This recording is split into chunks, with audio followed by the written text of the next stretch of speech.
السلام علیکم ورحمۃ اللہ وبرکاتہ۔ آج بھی میں آپ کے سامنے چند اہم احادیث لے کر حاضر ہوں۔ یہ احادیث بھی تجارت اور لین دین کے معاملات سے متعلق ہیں، ان کا ترجمہ سماعت فرمائیے۔ پہلی حدیث ہے 2738/29۔ حضرت ابن عمر رضی اللہ عنہ سے روایت ہے کہ رسول اللہ صلی اللہ علیہ وسلم نے فرمایا کہ منع فرمایا ادھار کو ادھار میں بیچنے سے۔ دارالقطنی کی حدیث ہے۔ یہ ایک چھوٹا سا جملہ ہے لیکن اس میں بہت بڑی بات کہی گئی ہے، اور ایک تجارت کا بڑا اہم اصول بیان فرمایا گیا ہے کہ اگر ہم اس کا خیال رکھیں تو ہم تجارت میں خسارے سے، پریشانی سے بچ سکتے ہیں۔ اور وہ اصول یہ بتایا گیا ہے، رہنما اصول، کہ ادھار کوئی چیز اگر لے رہے ہیں، ہم ادھار لے رہے ہیں، ٹھیک ہے نا، اور اس کو پھر ادھار پہ بیچ دیں۔ ادھار سے میں لی، پیسے ادا نہیں کیے، اس بعد میں پیسے ادا کرنے، اور اسی طریقے سے ہم نے وہ چیز بیچ دی دوسرے کو، اس نے بھی ہم کو پیسے نہیں دیے، اس کو بھی ہم نے ادھار دے دیا، بعد میں پیسے دے گا وہ۔ تو اس میں ایک قباحت جو پیش آ سکتی ہے وہ یہ ہے کہ جس کو ہم نے بیچا ہے، فرض کیے اس نے ہمیں وقت پر پیسے واپس نہیں کیے، پیسے ادا نہیں کیے، تو جس سے چیز ہم نے خریدی ہے وہ تو ہمارے گلے پڑ جائے گا کہ بھائی میرا پیسہ دو، میں نے آپ کو چیز بیچی ہے، میرا پیسہ دو، وقت ہو گیا آپ کا، جتنا ٹائم آپ نے مانگا تھا ہو گیا۔ لیکن مسئلہ یہ ہے کہ جن کو ہم نے بیچا وہ وقت پہ نہیں ادا کر رہا ہے، تو بیچ میں ہم پھنس جاتے ہیں۔ تو یہ بہترین رہنما اصول ہے کہ ادھار لے کر ادھار میں نہ بیچو۔ ادھار لے رہے ہیں ٹھیک ہے، لیکن اس کو ادھار والے مال کو کم سے کم کیش میں بیچو تاکہ تم وقت پر اپنا قرض اتار سکو۔ تو ایک بڑا اچھا اصول ہے، اگر اس میں عمل کر لیا جائے تو ہم بہت سی پریشانی سے بچ سکتے ہیں۔ دوسری حدیث ہے عیبدار چیز کی فروخت۔ یہ حدیث نمبر ہے 2749/40۔ حضرت واصلہ بن اسقا رحمۃ اللہ علیہ رضی اللہ عنہ سے روایت ہے کہ میں نے رسول اللہ صلی اللہ علیہ وسلم کو فرماتے سنا کہ جو شخص عیبدار چیز کو فروخت کرے اور اس کے عیب کو ظاہر نہ کرے، وہ ہمیشہ غضب الہی کا شکار رہتا ہے اور فرشتے اس پر لعنت بھیجتے ہیں۔ ابن ماجہ کی حدیث ہے۔ یہ حدیث بھی بڑی اچھی رہنمائی کرتی ہے تجارت کے معاملے میں، کہ کوئی چیز ہمارے پاس اگر مال خراب ہے یا اس میں عیب ہے تو ہمیں چاہیے کہ جب ہم بیچیں، اسے فروخت کریں تو خریدار کو ہم اس کا عیب بتا دیں۔ یہ یعنی ویسے تو تجارتی نقطہ نظر سے، کاروباری نقطہ نظر سے تو یہ بڑی حماقت نظر آتی ہے، لیکن حقیقت میں یہ حماقت نہیں ہے۔ ایک تو یہ کہ اللہ تعالیٰ یہی چاہتے ہیں، ان کا منشا یہ ہے، اور مصلحت اس میں یہ ہے کہ ہم اگر عیبدار چیز کا عیب چھپا کر اسے بیچ دیں، نہ بتائیں، خریدار کو ظاہر نہ کریں کہ اس میں یہ خرابی ہے، اتنا مال پرانا ہے، اس میں یہ خرابی ہے، نہ بتائیں۔ وہ گھر لے آ کے جب مال کھلے گا اور وہ عیب نظر آئیں گے تو واپس لا کے ہمارے سر پہ مار دے گا، بلکہ ہم سے جھگڑا کرے گا کہ تم نے ہمیں یہ عیب نہیں بتایا، اس میں خرابی ہے نہیں بتایا تم نے۔ ایک فتنہ فساد مچے گا۔ تو اس سے بچنے کا بہترین طریقہ رسول اللہ صلی اللہ علیہ وسلم نے بتایا کہ بتا دو کیا عیب ہے اس کے اندر۔ اب اس کی مرضی ہے خریدار کی کہ وہ لے یا نہ لے۔ ہو سکتا ہے ہمیں تھوڑی کم قیمت ملے، لیکن بکنے والا مال بک جائے گا اور کوئی مسئلہ بھی نہیں بنے گا۔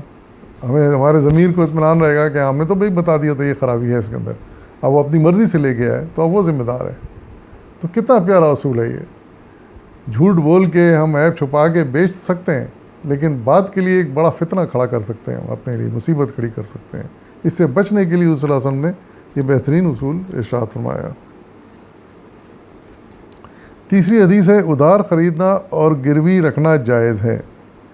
یہ حدیث نمبر ہے 2759/2۔ حضرت عائشہ رضی اللہ صدیقہ سے روایت ہے کہ رسول اللہ صلی اللہ علیہ وسلم نے ایک یہودی سے کچھ غلہ کچھ مدت کے وعدے پر خریدا اور اس کے پاس اپنے لوہے کی زرہ یا جنگی لباس جو ہے نا، جو پہنا جاتا تھا پہلے، وہ رہن رکھا دیا۔ یہ بخاری مسلم کی حدیث ہے۔ یعنی رسول صلی اللہ علیہ وسلم نے ادھار پر کوئی چیز خریدی، کچھ غلہ خریدا اور کچھ مدت کے لیے ادھار پر، اور اس کے بدلے میں رہن کے طور پر، گارنٹی کے طور پر اپنا وہ لوہے کا لباس جو ہوتا ہے زرہ بختر جو ہے، بڑا زمانے میں مہنگا آتا تھا، ہر ایک افورڈ نہیں کر سکتا تھا اس کو، تو وہ جو ہے نا انہوں نے وہ زرہ بختر کا لباس اس کے پاس رہن رکھا دیا کہ میں جب پیسہ آپ کو واپس کروں گا تو یہ میں اپنا واپس لے جاؤں گا زرہ بختر۔ جب رسول اللہ علیہ وسلم نے یہ طریقہ اختیار کیا تو ہمیں بھی اختیار کرنے میں کوئی حرج نہیں ہے۔ یعنی دو باتیں معلوم ہوئیں، ایک تو یہ کہ ہم ادھار لے سکتے ہیں کہیں سے ضرورت ہو ہمیں تو، اور دوسری بات یہ ہے کہ رہن کوئی چیز اس کے گارنٹی کے طور پر اگر کوئی چیز رہن رکھاتے ہیں، ڈپازٹ رکھوا دیں تو ہم رکھا سکتے ہیں، یہ دونوں چیزیں جائز ہیں۔ ایک اور حدیث ہے مہنگائی کرنے کے لیے غلہ روکنا، یہ حدیث نمبر 2766/1۔ حضرت معمر رضی اللہ عنہ سے روایت ہے کہ رسول اللہ صلی اللہ علیہ وسلم نے فرمایا کہ جس شخص نے گرانی کے خیال سے غلہ روکا وہ گناہ گار ہے، مسلم شریف کی حدیث ہے۔ ہم جانتے ہیں کہ یہ ہمارے معاشرے میں آج کل بڑی خرابی ہے معاشرے کی، یہ عام بات ہو گئی ہے، یعنی غلہ خاص طور سے غلے کا وہ یعنی روک دیتے ہیں۔ کوئی بھی دوسری چیزیں بھی اس طرح کر سکتے ہیں کہ وہ آج کل بھائی دام گرے ہوئے ہیں، ابھی نہیں بیچو اس کو ابھی اسٹور میں رکھ دو، پھر جب دام چڑھیں گے تو پھر اس کو بیچا جائے گا تاکہ زیادہ منافع ہو۔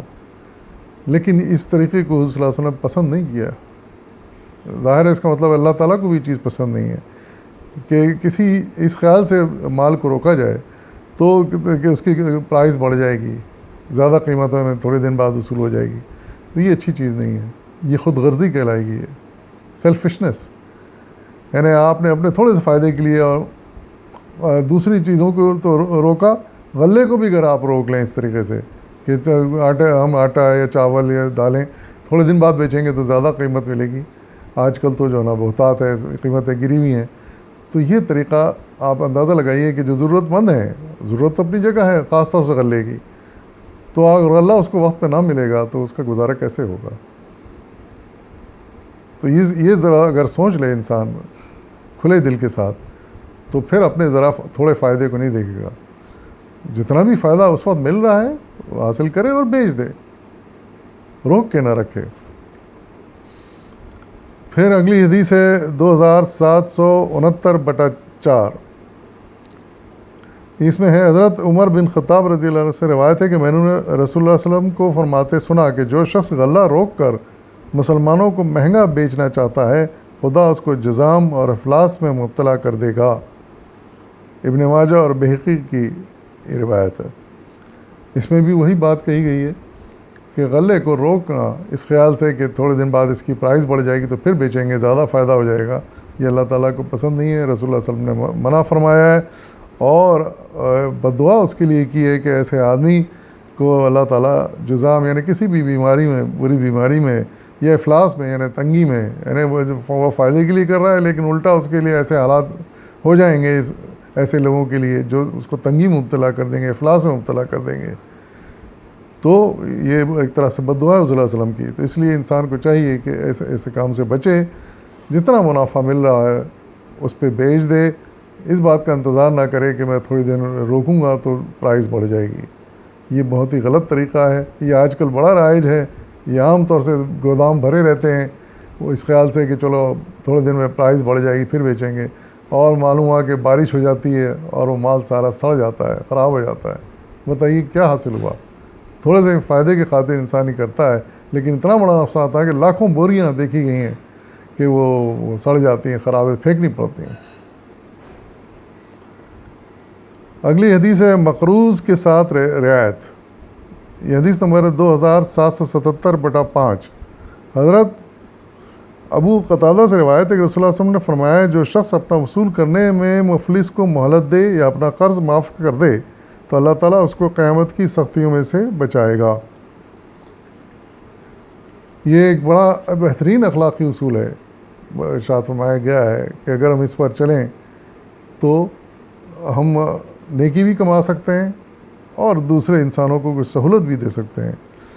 یعنی وہ یہ ارشاد فرمایا گیا ہے اصول کے قرض اگر کسی کو دیں تو اس کو مہلت دیں کہ وہ واپس کر سکے, جلد بازی نہ کریں, اس کے سر پہ سوار نہ ہو جائیں, اس کو مہلت دیں کہ وہ کسی طرح وہ قسط یا جو بھی قرض ہے وہ پورا کر سکے اور واپس کر سکے.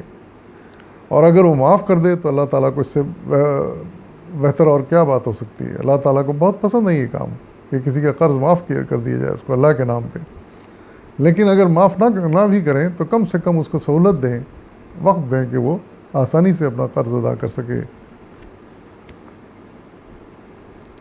اگلی حدیث ہے قرض معاف نہیں کیا جائے گا. یہ حدیث نمبر 2786/14. اس میں حضرت عبداللہ بن عمر رضی اللہ عنہ سے روایت ہے کہ رسول اللہ صلی اللہ علیہ وسلم نے فرمایا کہ شہید کے تمام گناہ بخش دیے جائیں گے مگر قرض معاف نہیں کیا جائے گا. مسلم شریف کی حدیث ہے. اب اندازہ لگائیے کہ قرض ایک ایسی یعنی چیز ہے جو انسان کو لے ڈوب سکتی ہے. یعنی قرض لے اور آدمی اس کو واپس نہ کرے تو ایک بہت بڑی لعنت ہے. یعنی اتنی بڑی لعنت ہے کہ شہید جس کے لیے کہ جنت کی ضمانت گارنٹی دی گئی ہے اس کے بارے میں بھی کہا گیا ہے کہ اگر وہ قرض واپس نہیں کرے گا وقت کے اوپر تو اس کے لیے ارشاد فرمایا گیا ہے کہ اس کے گناہ بخشے نہیں جائیں گے. اللہ تعالیٰ اس کے گناہ نہیں بخشے گا جب تک کہ وہ قرض نہ کرے. اور ظاہر ہے کہ قیامت کے دن جب یہ حساب کتاب ہوگا تو کہاں سے قرض ادا کرے گا, کیونکہ اس کے کوئی درہم و دینار روپیہ ڈالر نہیں ہوں گے. تو اس کو ایسے شہید کے بارے میں کہا جائے گا کہ اس کی جو نیکیاں ہیں یہ اس میں سے نکالو اور جو قرض جس کا باقی رہے گا اس کو ادا کر دو. تو وہ پھر اس کی نیکیوں سے وہ قرض ادا کیا جائے گا.